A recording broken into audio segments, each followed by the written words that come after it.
नमस्कार। लेखक, साहित्यकार और हर क्षेत्र की शख्सियतों के लिए यह स्वर्णिम काल है। पुरस्कारों और सम्मानों के अलावा साहित्यिक मंचों की बाढ़ सी आई हुई है।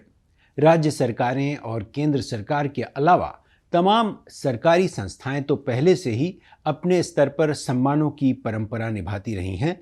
निजी तौर पर भी कई ऐसी संस्थाएं हैं, फाउंडेशंस हैं, जो राष्ट्रीय अंतर्राष्ट्रीय स्तर पर उनके लेखन, उनकी रचनाशीलता और योगदान का सम्मान करती रही हैं। जहां सम्मान है वहां विवाद भी हैं, खेमेबाजी भी है, आरोप प्रत्यारोप भी हैं। बिहार का राजभाषा सम्मान भी अक्सर विवादों में रहता आया है। इस बार भी चुनाव के ठीक पहले ये सम्मान दिए गए और इसे लेकर विवाद भी हो रहे हैं। अभिव्यक्ति के इस अंक में बिहार की सियासत में साहित्यिक सम्मानों की राजनीति की बात।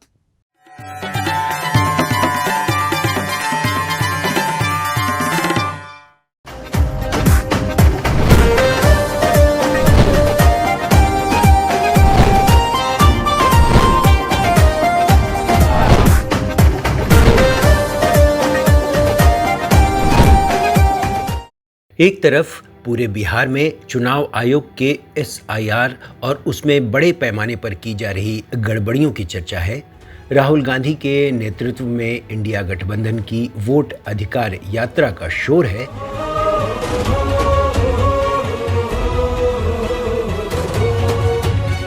वहीं यहाँ की सियासत में साहित्य का रंग कैसे घुला है, इसे चुनाव से ठीक पहले बिहार राजभाषा विभाग के पुरस्कारों के तौर पर देखा जा सकता है। ये पुरस्कार 23 अगस्त को मुख्यमंत्री नीतीश कुमार ने पटना में 12 साहित्यकारों को दिए। पहले 15 साहित्यकारों को इन पुरस्कारों के लिए चुना गया था। इनमें से 3 साहित्यकारों ने सरकार से अपने वैचारिक विरोध की वजह से इसका बहिष्कार किया। इसमें कवि विमल कुमार के अलावा वयोवृद्ध साहित्यकार 94 साल के डॉक्टर विश्वनाथ त्रिपाठी और प्रोफेसर आनंद कुमार शामिल हैं। त्रिपाठी जी को राजेंद्र प्रसाद शिखर सम्मान के लिए चुना गया था, जिसकी सम्मान राशि थी 6 लाख रुपए।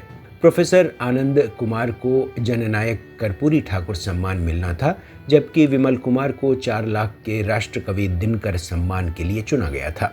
त्रिपाठी जी और आनंद कुमार ने तो स्वास्थ्य कारणों का हवाला देते हुए पुरस्कार लेने में असमर्थता जताई। वहीं विमल कुमार ने बाकायदा चिट्ठी लिखकर अपना विरोध दर्ज कराया, इसे सोशल मीडिया पर डाला और चर्चा में आ गए।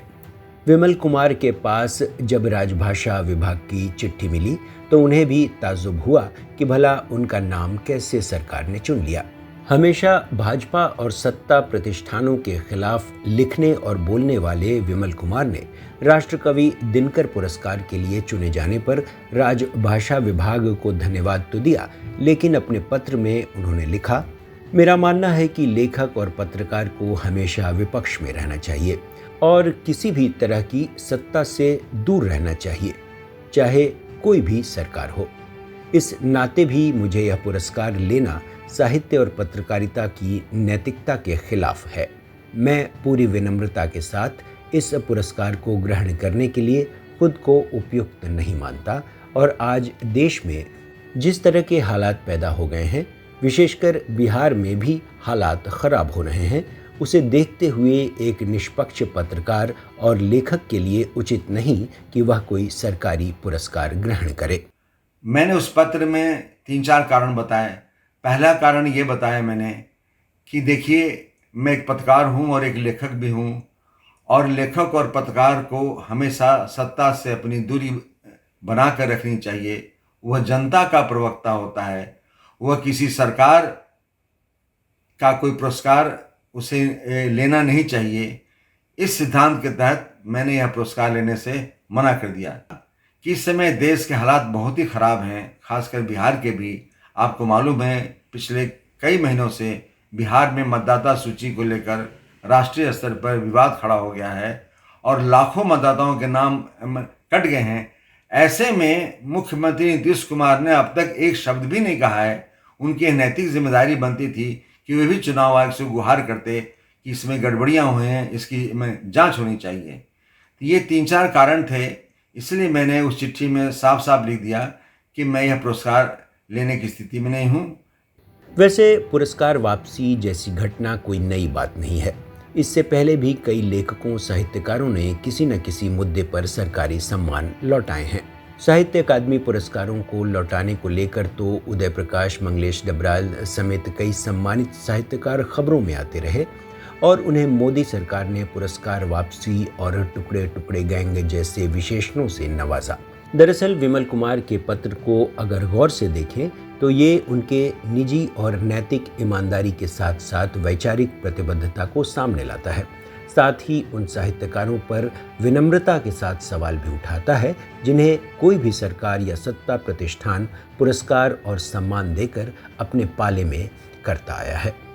पुरस्कारों के चयन, उसमें जातिवाद का बोलबाला, पक्षपात जैसे सवाल तो अक्सर उठते रहे हैं। इस बारे में डॉक्टर विश्वनाथ त्रिपाठी ने भी कहा था कि बहुत से योग्य लोग पुरस्कार से वंचित रह जाते हैं, लेकिन पुरस्कार या सम्मान किसी साहित्यकार के अच्छे और बड़े होने का पैमाना नहीं होते। हमारे साहित्य में बहुत बड़े बड़े प्रसिद्ध और साहित्यकारों की कमी तो है नहीं, इतने बड़े लोग हैं। तो जो कि ऐसे लोग हैं जिनको बहुत कम सम्मान मिला है, जितना मिलना चाहिए उससे बहुत कम मिला है। तो ऐसे भी बहुत हैं जिनको उतना नहीं मिलना चाहिए जितना मिल गया है। देखिए सबसे बड़ा सम्मान 11 लाख का है। तो 11 लाख की क्या इसमें कीमत है? एक ज़माने में 1 लाख अगर आप मिल जाता, जब लक्ष्य टिकिया पुरस्कार कह रहा भारतीय ज्ञान पर 1 लाख मिला है, तो 1 लाख जमा कर दीजिए तो ब्याज 14% मिलता था। तो 1000 रुपया महीना मिलने लगता था। तो 1000 रुपया महीना बहुत होता था उन दिनों में। सही बात। अब 11 लाख अब कुछ है ही नहीं। 11 लाख की कोई वैल्यू ही नहीं रह गई है। ये है कि हाँ अभी तो अब वो आडंबर और विज्ञापन और एक बड़ी भूख की संस्कृत में आशीर्वाद दिया जाता है, आयुर्विद्या यशो बलम। तो आयुर्विद्या यशो बल चारों पढ़ने चाहिए बहुत। जो सामाजिक मनुष्य है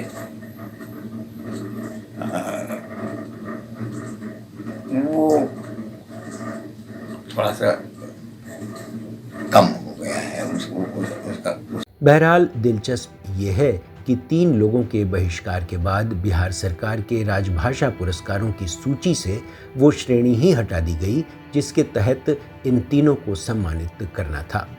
यानी इस बार न तो राजेंद्र प्रसाद शिखर सम्मान दिया गया, न राष्ट्रकवि दिनकर सम्मान और न ही कर्पूरी ठाकुर सम्मान, न ही मंच से इस बारे में कोई चर्चा की गई। नीतीश कुमार अपने अंदाज में आए, साहित्यकारों को सम्मान देकर उपकृत किया और हाथ हिलाते हुए चले गए। जिन साहित्यकारों को सम्मानित किया गया उनके नाम भी जान लीजिए। जियालाल आर्य को बाबा साहब अंबेडकर पुरस्कार, डॉक्टर शिव नारायण को बीपी मंडल पुरस्कार, डॉक्टर महेंद्र मधुकर को नागार्जुन पुरस्कार, ऋषिकेश सुलभ को फणेश्वर नाथ रेणु पुरस्कार, वंदना राग को महादेवी वर्मा, डॉक्टर के श्रीनिवास राव को बाबू गंगा शरण सिंह, भारतीय भाषा परिषद कोलकाता को विद्याकर कवि पुरस्कार, कीर्ति नारायण मिश्र को विद्यापति पुरस्कार, डॉक्टर कृष्ण कुमार सिंह को मोहनलाल महतो वियोगी और श्रीराम तिवारी को भिखारी ठाकुर पुरस्कार से नवाजा गया, जबकि डॉक्टर इंद्रकांत झा को डॉक्टर ग्रियर्सन पुरस्कार और डॉक्टर श्री भगवान सिंह को डॉक्टर फादर कामिल बुल के पुरस्कार से नवाजा गया। सियासी हलकों में इन पुरस्कारों को भी चुनाव से जोड़कर देखा जा रहा है और कहा जा रहा है कि नीतीश सरकार इससे साहित्यकारों को और साहित्य जगत को अपने पक्ष में खड़ा करना चाहती है। अक्सर ये तर्क भी दिया जाता है कि साहित्य को राजनीति से या देशकाल की स्थितियों से अलग करके नहीं देखा जा सकता। प्रेमचंद भी यही कहते थे कि साहित्य राजनीति से आगे चलने वाली मशाल है। ऐसे में यदि चुनावी वक्त में विमल कुमार ने विरोध का स्वर तेज किया और अपनी वैचारिक प्रतिबद्धता दिखाई तो बेशक यह एक मजबूत कदम है।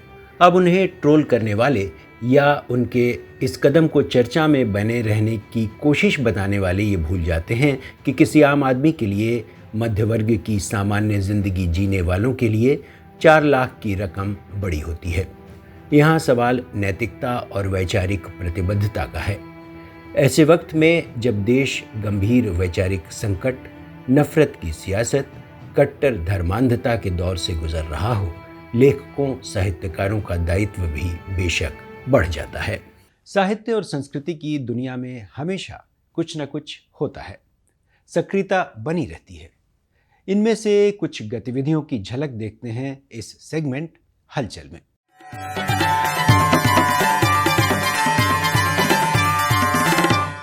मशहूर हिंदी कथाकार श्रीलाल शुक्ल की जन्म शती पर साहित्य अकादमी ने पूरे दिन का एक कार्यक्रम किया। इसमें शरद दत्त की बनाई श्रीलाल शुक्ल पर एक फिल्म भी दिखाई गई। श्रीलाल शुक्ल की व्यंग्यात्मक शैली और लेखन की बारीकियों पर चर्चा करते हुए तमाम साहित्यकारों ने उनके तमाम आयामों की बात की। राग दरबारी की भी चर्चा हुई और उनके राजनीतिक साहित्यिक चिंतन की भी। साहित्य अकादमी के अध्यक्ष माधव कौशिक, प्रोफेसर नित्यानंद तिवारी, ममता कालिया, अखिलेश, प्रेम जन्मेजय, सुभाष चंद्र समेत कई साहित्यकारों और श्रीलाल शुक्ल के परिजनों ने कार्यक्रम में हिस्सा लिया।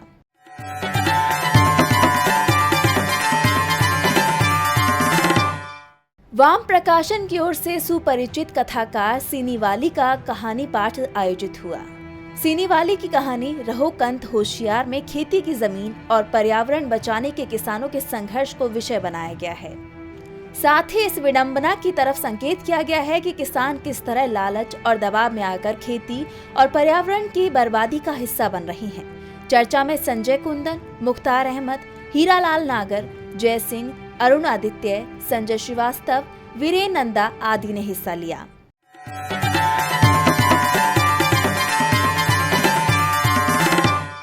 लखनऊ आर्ट कॉलेज के डीन रहे मशहूर मूर्ति शिल्पी और कलाकार धर्मेंद्र कुमार 2.5 दशक से फांसीवादी के खिलाफ लड़ रहे हैं और अपनी कला के जरिए इसका प्रतिरोध कर रहे हैं। उन्होंने एक फासिस्ट गैलरी बनाई थी और अपनी कलाकृति के जरिए फासिस्टों के चाल चरित्र और बर्बरता को उकेरा। उनके इस काम को विभाजनकारी दौर में एक कलाकार का सांस्कृतिक हस्तक्षेप माना जाता है। उनका ताज़ा काम के साथ लखनऊ आर्ट्स कॉलेज के तमाम युवा कलाकारों की प्रदर्शनी लखनऊ में देखी जा सकती है।